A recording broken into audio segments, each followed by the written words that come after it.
no harm will come to you with regard to your business in the city of Manila as long as I am mayor of the city.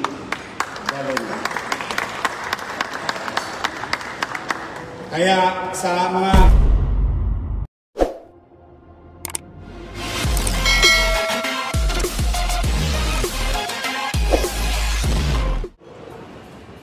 kababayan na nandito, good morning. Good morning. Good morning. Yes, we must continue to have a good perspective of our situation. And anybody who will experience adversity in life may use his adversity in his favor. Now, we're having challenges. Malaki ang hamon sa buhay natin, sa siyudad, sa bansa, at sa mundo. Of all these things, one thing I think, and we should think also, is what have we learned in this pandemic and what value that we can learn from this pandemic. At least, ano't anuman ang nangyari, na ipakita sa atin ng hamon na ito na pagpapalaga sa ating kalusugan, pagpapalaga sa ating sarili, take care of ourselves, value ourselves, and to give proper and ample time to get us in a healthy living. Kaya depende na lang talaga sa perspektibo ninyo. In fact, naniniwala ako sa loob ng 11 buwan, mas napalapit tayo sa pamilya natin.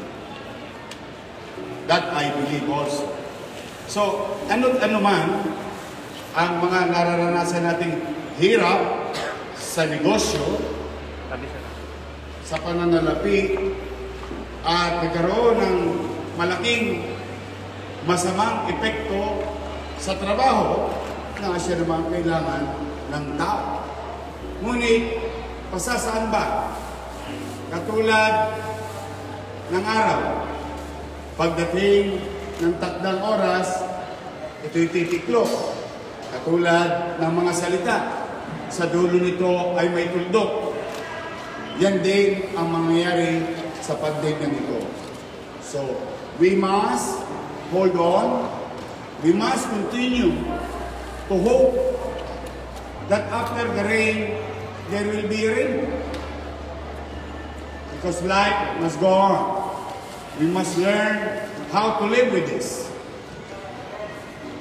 To live with COVID-19. And learn how to go back to work safely.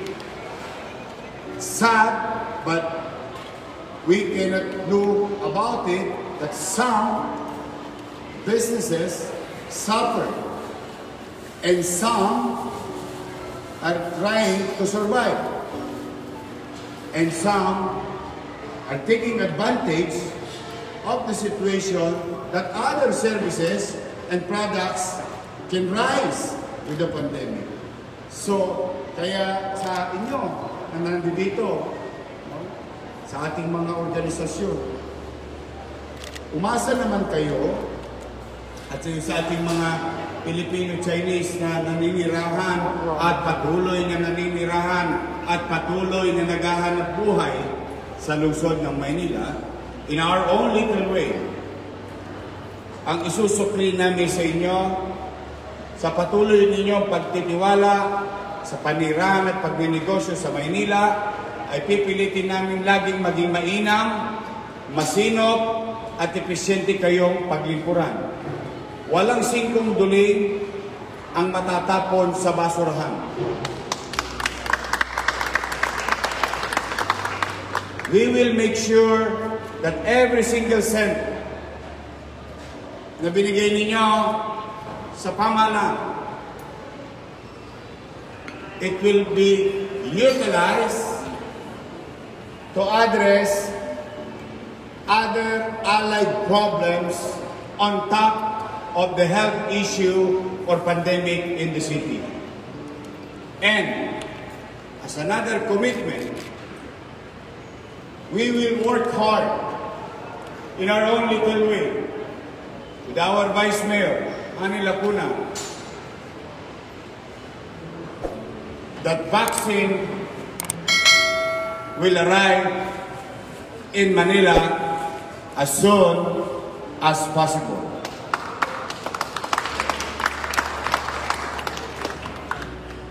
Vaccine is the solution to our nation's problem. Nothing more, nothing less.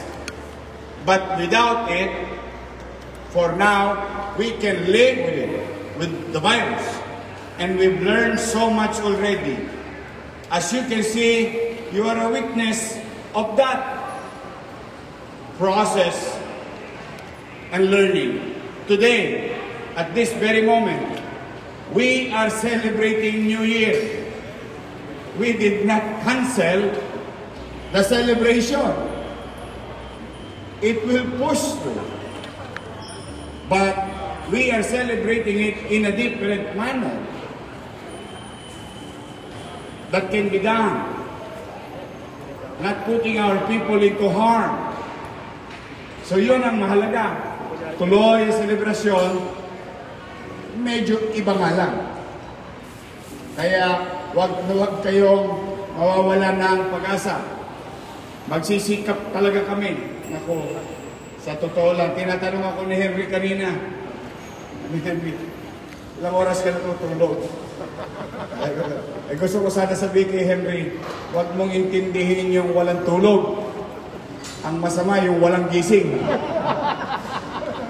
Yes. I am willing to pay the price against my health, physical being, to be there every single day. We may have shortcomings, or maybe somewhere along the way towards the journey, we may face stumbling blocks. But as I have said, we will not stop. In fact, if I may share it to you, and I'm grateful to the people of Manila and our frontliners across the board, at 2.4 million population, at almost 70,000 per square kilometer, the most dense city, if not in Asia, but in the country, for the past 4 months, despite of all occasion, celebration, and festivities happening by the millions of activities, no? If you put that in right perspective, your city maintained to contain the infection. There is infection, but it's not blowing out of proportion. And to be factual about it, we continue to maintain it at 300 plus level. At 2 million and 3 million population daytime. Because your city did not stop commerce. If I may refresh your mind, I did not close entries of products, whether it is domestic or international. And this generates possible infection. Other cities close their areas, but not the city of Manila. Especially in this corner, in this area, activities continue to survive. Kaya sa inyo, ingatan nyo lang ang sarili nyo.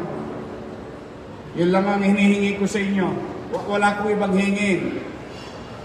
Magmalasakit kayo sa inyong kapwa. Be respectful. And how to show it? Without saying a word. Wear your mask.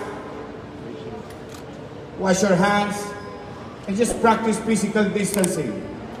If you do this, you're showing already respect to your fellow citizen, to your loved ones, showing care and compassion. But in return, magsisikap kami. And we will never be right all the time. But at the very least, as your take, we will never stop. We will try to aspire. We will try to acquire. In fact, hindi naman sa pagbubuhat ng bangko. Bakuna na lang o kulang sa atin. We have pre-registration. We have conducted simulation. We are, and if I may say this, as a matter of information, we are the only local government unit in the country who created our own cold chain for the corona vaccine virus. And the reason behind, to tackle this in a long haul, we invested, continue to invest and develop our medical facilities. Kaya, kapit lang, walang bibitaw. Ulitin ko, yung binanggit ko kanina, after the rain, there is a rainbow. I believe in that. We must continue to believe. Move on, but responsible, the way it is today. We celebrated here in Lucky Chinatown Mall the New Year without customer. Hindi nyo napansin? We did it without them. But we can make them feel that we are into it. The organization, the members of the community, and your city government, that we continue to recognize traditions, festivities of different demographics. And we will continue to do that because that is one of the best assets of the city of Manila. Its diversity, its uniqueness, and history. Yan ang magandang asset natin. Yan ang puhunan natin. Yan kung bakit kakaiba ang Maynila. Sa mga kaibigan ninyo, please tell them, welcome po kayo sa Maynila. At sa maliit namin kaparaanan, do business here. No City Hall employees that may be allowed to disturb you, to abuse you. No harm will come to you with regard to your business in the city of Manila as long as I am mayor of the city government. Kaya sa mga kababayan naming Chinoy, Filipino-Chinese, we are proud of you. We are really proud of you.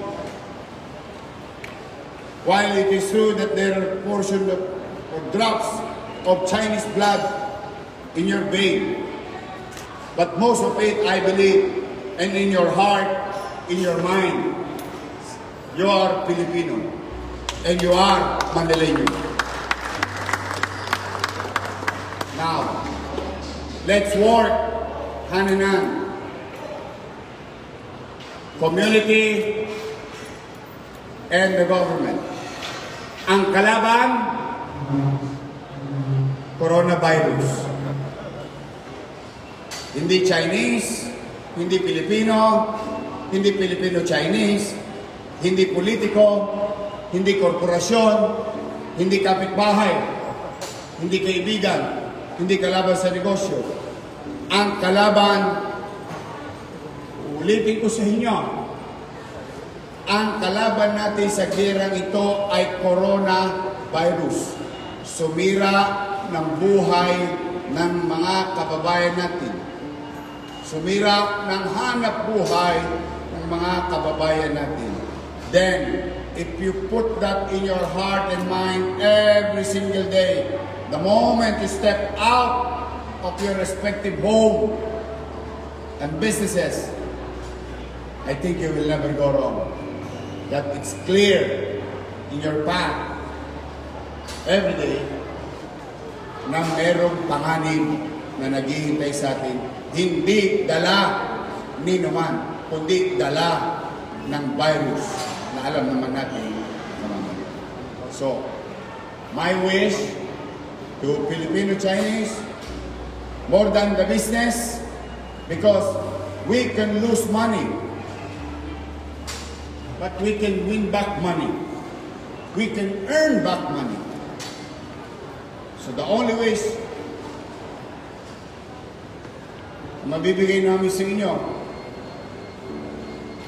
sana lahat kayo ay maging malusog at ligtas. Dahil alam ko naman, makababawi tayo. All you have to do is to remind you of your forefathers when they started doing business here hundreds of years ago. Started in the streets and became the who's of this country. So I believe we can bounce back. I believe makababawi. Kaya ang wish ko na lang sa inyo ay may pagdasal namin kayo na kayo ay maging ligtas at kalusog. Dito, yun ang pinaka-precious, if I may put that in right perspective, precious commodity nowadays. Health is wealth. Kong Hei Pat Choy. Magandang umaga. At palayan luwa kayo ng Kong Hei Pat. Manila! God first. Thank you very much.